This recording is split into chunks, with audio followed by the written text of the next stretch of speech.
Welcome to In the Dugout. I'm host Bill Greiner, and I'm joined today by New Hampshire Fisher Cats coach Bobby Meacham. Welcome, Bobby. Thanks, Bill. So, Bobby, you played 6 years of your Major League Baseball career with the New York Yankees. Tell us what it was like for you to play for the Yankees and play in Major League Baseball. Oh, it's a dream come true to play big league baseball. Every kid, I think, wants to play in the major leagues, and I got that opportunity once I got traded from the St. Louis Cardinals organization to the Yankees, and impressed some people in spring training and got a shot at playing in New York. And I loved those years I had there in New York, and always cherish them.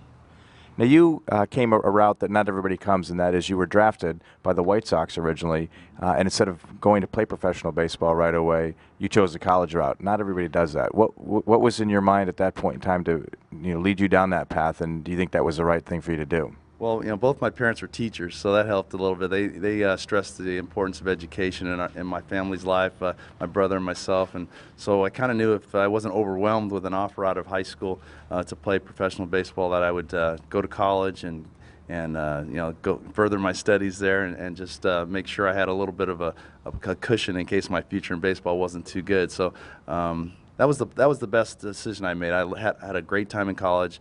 My mom was very wise in making sure that I got to college, and I had a great time, and also boosted my value as a player, going from 14th round out of high school to the first round out of college. You don't see a lot of kids take that route these days, or are you seeing more of that? And if somebody came to you and asked you for your advice as they were making that decision, what would you tell them? Well, my advice would be to go to college, unless the money was so much that they couldn't turn it down. I would set a price on that. My advice would be basically what my mom gave me, that same advice of, is it really worth it to sign out of high school and you're going to miss college education? You could miss just the lifestyle of a college student, just a great time with your friends and being associated with college athletics, or would you rather go right to work out of high school? And so basically what we did as a family is we decided that if it wasn't worth it to go, in other words, if the signing bonus wasn't high enough, let's go to college and let's just kind of look forward to playing baseball maybe after 3 or 4 years of college. And Bobby, do you have a moment that stands out in your mind as your favorite moment, or one of your favorite moments when you were a Yankee? Well, yeah, there's a couple. I mean, my favorite was basically getting to go to big league spring training for the first time with the New York Yankees. After being traded from the Cardinals, I was an A-ball the year before, so I got to all of a sudden show up in Fort Lauderdale spring training with just superstars all around me, from Ron Guidry to Dave Righetti and Dave Winfield, and it was just amazing to see those guys that I'd watched play on TV just a couple years earlier. Now I'm in the same spring training complex with them, and also one of the biggest things too as a player was to be actually at the game. I didn't play the game, but at the game where Dave Righetti threw his no-hitter on 4th of July. Back in the early '80s against the Red Sox, and that was both nerve-wracking and fun. So that was a great experience for me, and like I said, I love playing for the Yankees, and being a part of that tradition was pretty special. And after your baseball career ended, you made a pretty quick transition into coaching. Not everybody has a quick transition from one field to another. Is that something that was you thought about for a while, being a coach? Is it something that kind of came, when it came, and was it right place, right time? Basically, the right place, right time. Bill, I didn't even have a inkling I was going to coach at all. I was basically thinking I'm just going to keep playing until they take the uniform off me, and then we'll probably go back to school, finish up school, and become a teacher and a coach like my dad was, back in high school or something like that. But what happened was just right place, right time. I got released, and I didn't have a job, and I had rented out my house. My wife and I rented our house for the season, and we had nowhere to go. So it was basically either find another job in baseball for the summer, or stay with my dad for a couple months, and we didn't want to do that. So basically, we just said, field some offers. I tried to get jobs as a player. Nobody wanted to let me play anymore. But a couple teams wanted me to coach, and that's when I started my coaching career with the Eugene Emeralds for the Royals in the Northwest League, and I came out of that summer really liking coaching, really enjoyed the teaching aspect of it all, and just kind of basically followed my parents' footsteps and became a teacher, this time on the baseball field instead of the classroom. Now, Bobby, you have ended up here in New Hampshire coaching the AA affiliate for the Toronto Blue Jays, the New Hampshire Fisher Cats. Take us, from when you first started coaching, with Kansas City in that organization to where you are today. So, kind of take us through your roadmap of where you've come. Wow, that's a long map. I know. From 1991, when I was that first coaching job I got up there, till now, it's just been a lot of. I've coached at every level. I've managed at every level. I got the chance to kind of work with some young players when I first started out, and got quickly to Double A. In 1994, I managed the Double A team for the Pirates. In '95, I managed the Triple A team for the Pirates, and thought I was on my fast track way to the big leagues as a manager, but.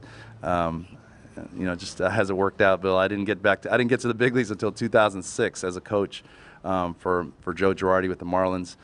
Coached with him in Miami, and also coached with him in New York in 2008. And had a couple other coaching stops. 2007 with the Padres with Buddy Black, and a 3-year stint with the Houston Astros with Brad Mills as the manager. So I'm back here in the minor leagues again, doing what I love to do, manage. Hopefully as I continue to manage here in the minor leagues, here with the Fisher Cats right now, but hopefully it'll lead to something better, and hopefully it'll lead to one day managing in the big leagues. Who knows when that'll be, but I'm hoping that's what'll happen as we move on my coaching / managing career, and we'll see how it turns out.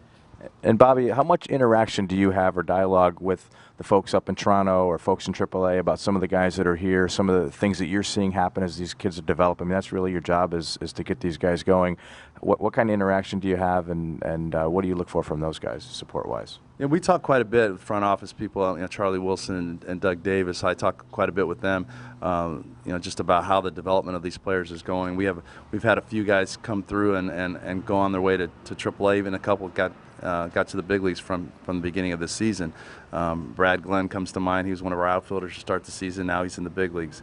Aaron Sanchez, who started the season here as one of our pitchers, he's now in Buffalo, kind of knocking on the door, so to speak, of the big leagues. So we kind of keep the dialogue back and forth, just conversation, how players are doing, how if they're doing as expected, do they need to stay here, do they need to move up, do they need to move down? So there's always always conversation going on between myself and the front office, trying to do what's best for for not only the player, but especially for this organization.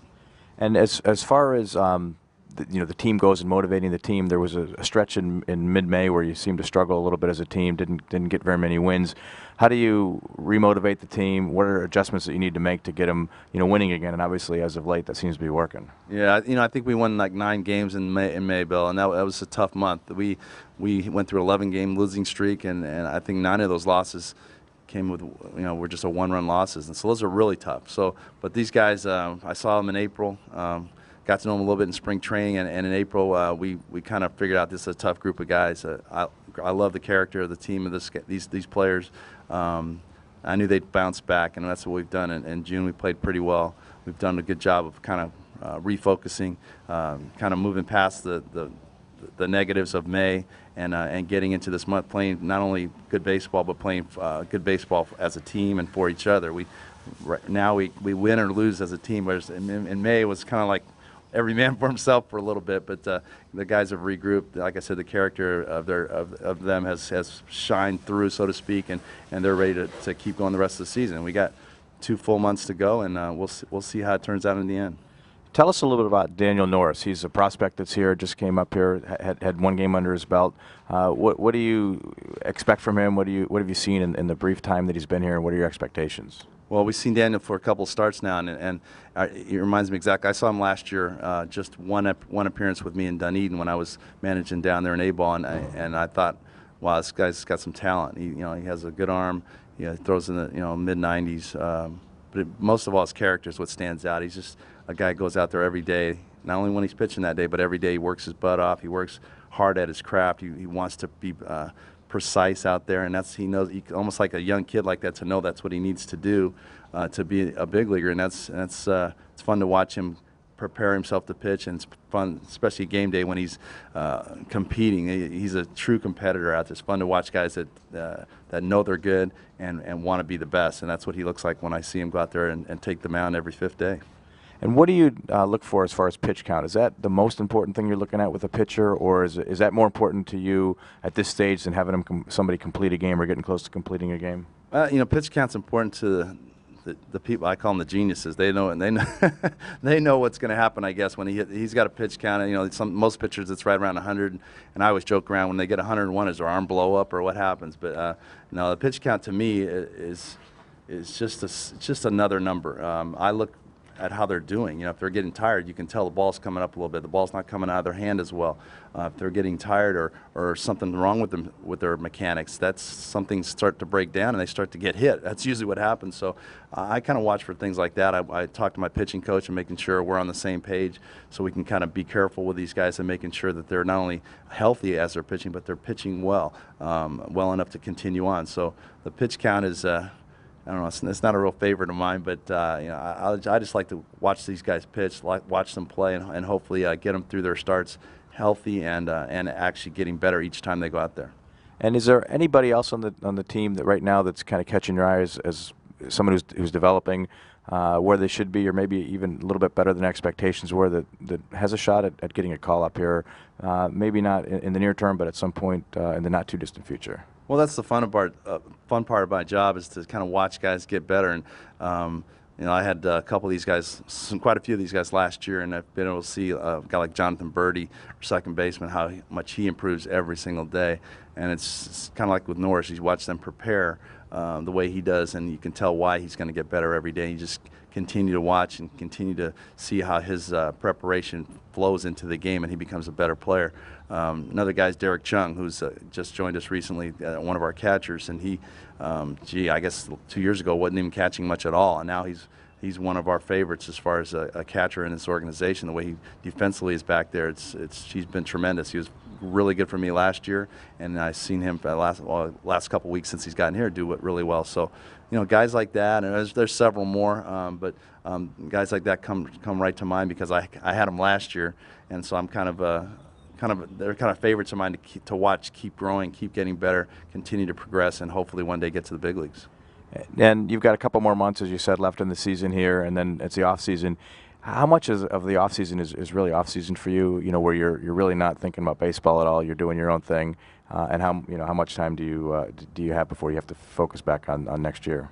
Well, off seasons are great, Bill. They truly are off seasons for me now. You know, my kids are all grown up and out of the house, and so I get to go visit them. There's a couple in California. There's my youngest daughter. She lives right around the block from me, but she's got a couple grandkids I love to see. So, so I love seeing my grandkids. I love going out to visit my kids in California, spending a lot of extra time with my wife, and just you know, just doing things around the house I don't get to do because I'm away for so long. So my off seasons are pretty much off seasons until we get back into the new year. Then I start thinking again about focusing on the season again in maybe January, right around there sometime.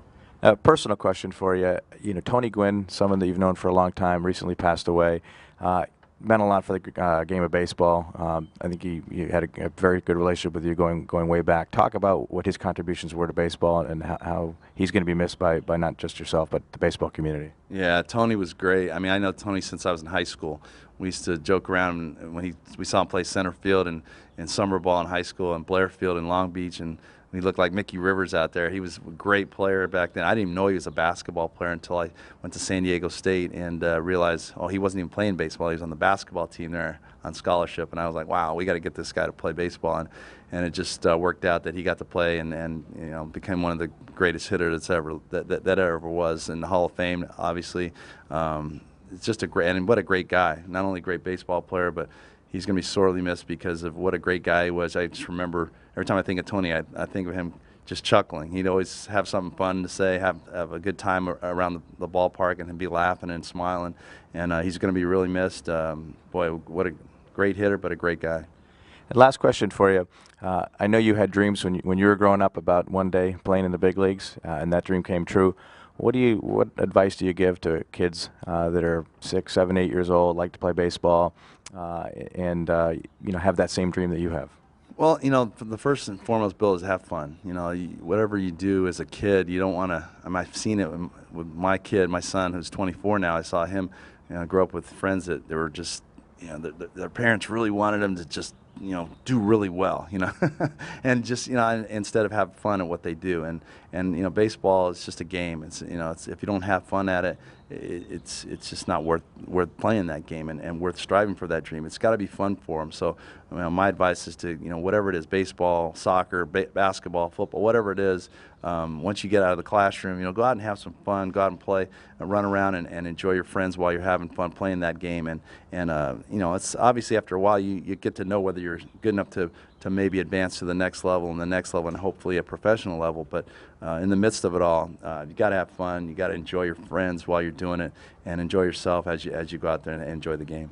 Well, great. Well, thanks for taking the time out today with Bobby. We wish you the best of luck the rest of this season and with whatever the future holds. Thank you very much, Bill. We're now joined by New Hampshire Fisher Cats pitcher Daniel Norris. Welcome, Daniel. Thank you. So, Daniel, tell us what it was like for you growing up playing baseball as a kid, and when you started having that dream or that sense that maybe you could make a run at playing professionally. Yeah, I mean, just growing up, it was something I was always doing. I'm not really sure how I got into baseball because my parents or sisters, nobody really played any sports, but I guess I was just kind of born with a passion for the game. So, every day I was out there just playing in the front yard, and then I'd play affiliated ball throughout and stuff like that. But yeah, it was fun. And tell us what it was like when you ended up becoming, drafted. Was that something that you anticipated as you got a little older and closer to that age? Something that came as a surprise to you? I didn't, in high school and stuff, when I was younger, I would always just dream about playing at this small college, at our, in my hometown. Obviously, I dreamed of being a Major League Baseball player, but this was man, I just want to get here, and stuff. But then, as I got closer to graduating out of high school, scouts started coming around and people and talking and stuff, and so I started realizing that I had a chance to get drafted. So it was something I guess I anticipated, and as I gained more knowledge about how it worked and stuff, I came to realize that it was a possibility. What are some of the things that go through your mind, as you're, you get drafted, you're at that level, and you've got to make decisions where you decide, I'm going to go the professional route right away versus going to college route. What are some of the things that go through your mind and lead you to that decision? Yeah, I mean, as I got closer to the draft and all that stuff, in the back of my mind and in my heart, I knew I wanted to play pro ball, so it was kind of an easy decision for me. But even after I got drafted, I was committed to Clemson. I'd signed a letter of intent to Clemson, and even after I got drafted, I still felt, it took a while to make the decision just because of the way sometimes the draft stuff works. But, I think in the back of my mind, I always knew I wanted to sign, play pro ball. And, at the end of the day, that's what I was gonna do no matter what. Now, you've just come to Manchester in New Hampshire, a short time ago, came from the Florida State League. What are the biggest differences that you've noticed in your short time here in terms of the play at this level versus where you were, from the pitching perspective, and also, when you're facing hitters? What do you see the biggest differences being? Yeah, the hitters are definitely, they're older and they have a better approach. They have more of a plan of what they want to do at the plate. I guess they're not as much free swingers as you would say, but I like that. It makes me have to throw strikes, and so I've definitely noticed that as a difference. The game's a bit cleaner, not as many mistakes mentally or physically and stuff. Obviously stuff's gonna happen, but definitely it's a step up, something you would expect. It's a little bit better ball, and I was really excited for the opportunity. And so far, I've been pleased with everything that's been around here. It's just, like I said, it's just a step up. And talk to us about your pitching style and your pitches. What's your go-to pitch, and kind of what's your repertoire of pitches? What do you have that you will go to on a regular basis? Yeah. Well, I throw a fastball, changeup, slider, and curveball. I guess I primarily pitch off my fastball to get ahead, and then the other three off-speed pitches are, any one of them can be my out pitch any given night. And I don't say that in a boastful way. It's just whatever I have a feel for that night, really. And sometimes I have a feel for all of them, and that's when it's when pitching is fun. But no, yeah, I think I primarily pitch on my fastball. That's been that's my go-to.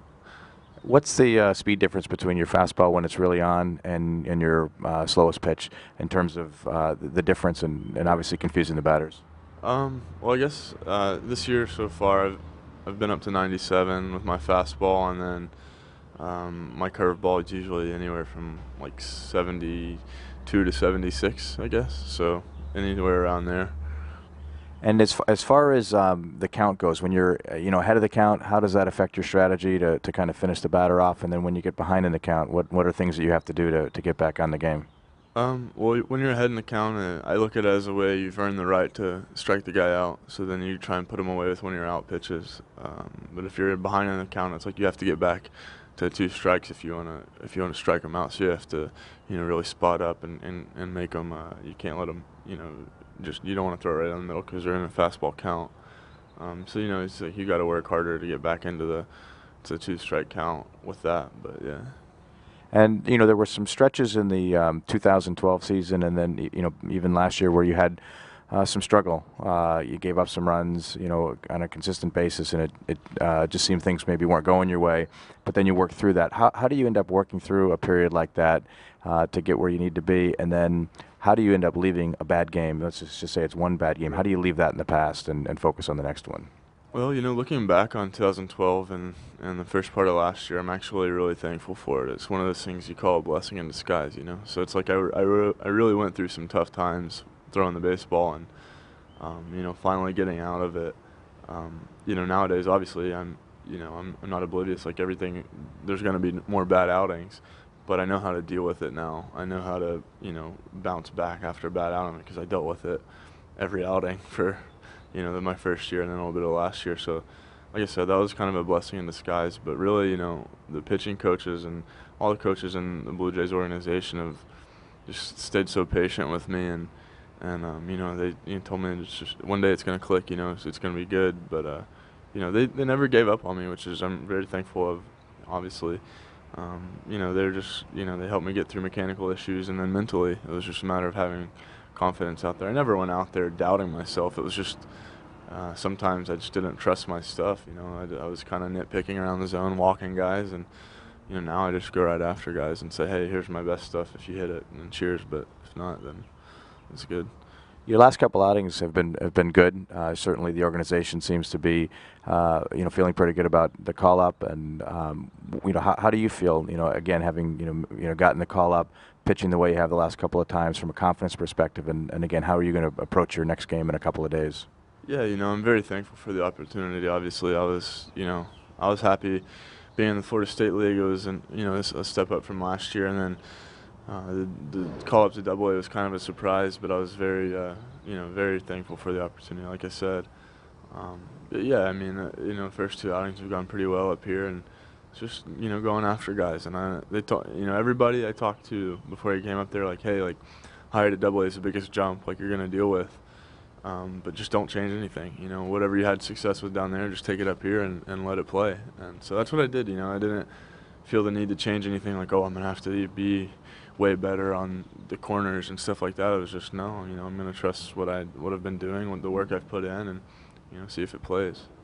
What is a typical game day like for you when you're pitching? So if you're going to pitch on a certain day or certain night, what are you doing that day? Yeah, well, I think preparation starts, there's preparation for the next start every day. So I'm, doing my workouts and all that stuff and keeping my body in tune. But the day before my start, each night I usually try and go out and get a, nice meal in me.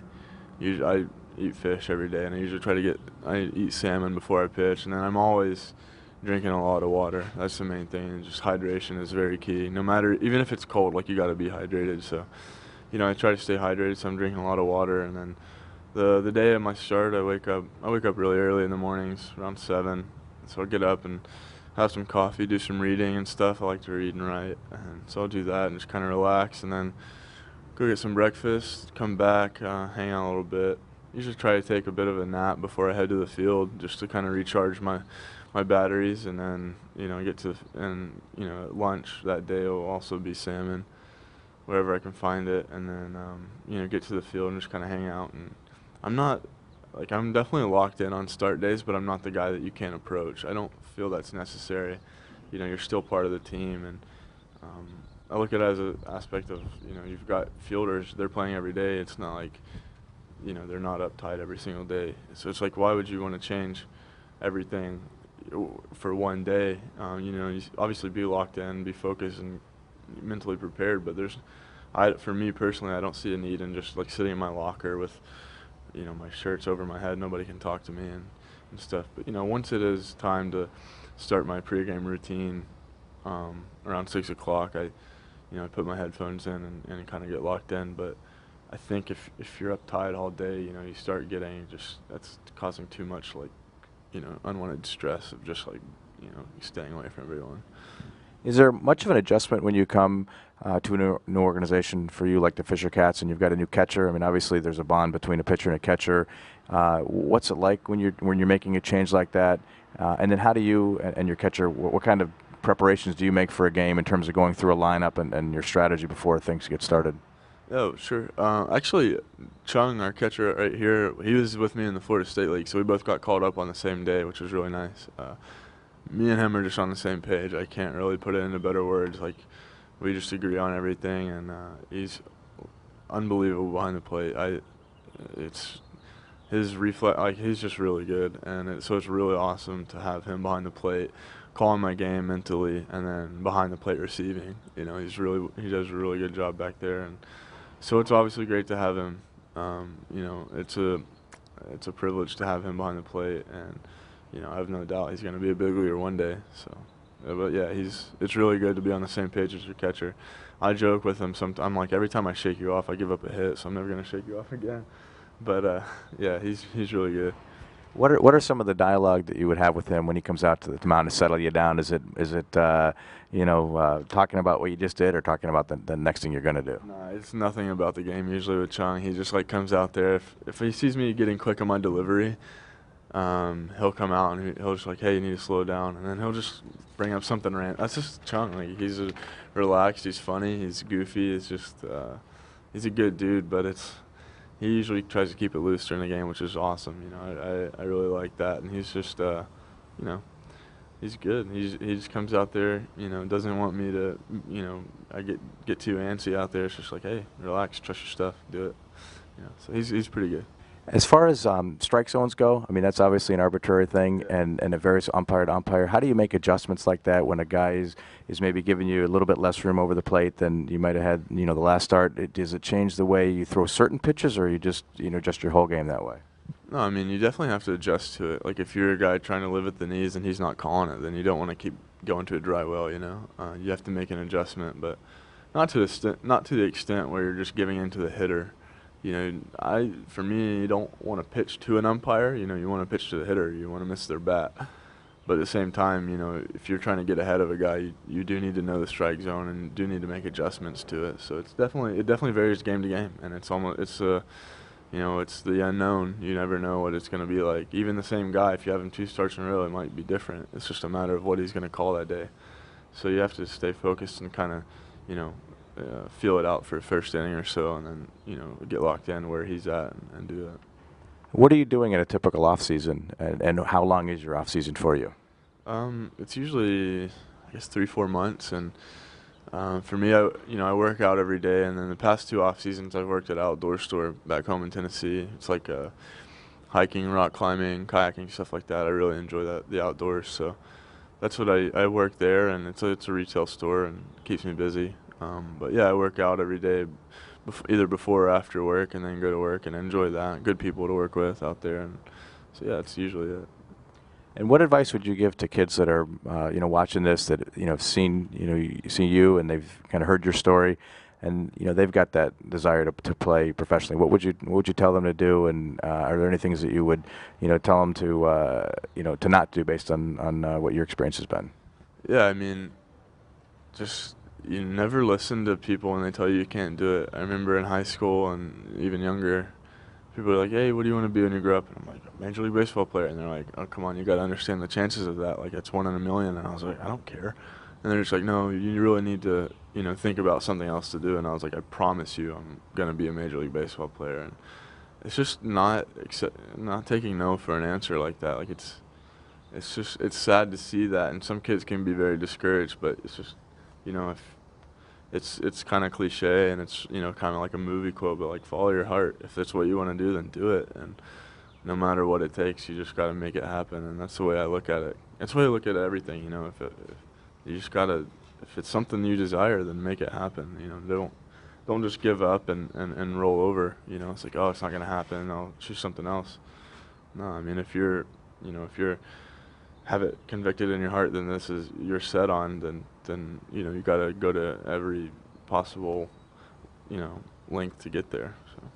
Well, good. Well, thanks for taking the time out today with us, Daniel. We appreciate it. We wish you best of luck this season and in your future. Yeah, thank you. Appreciate it.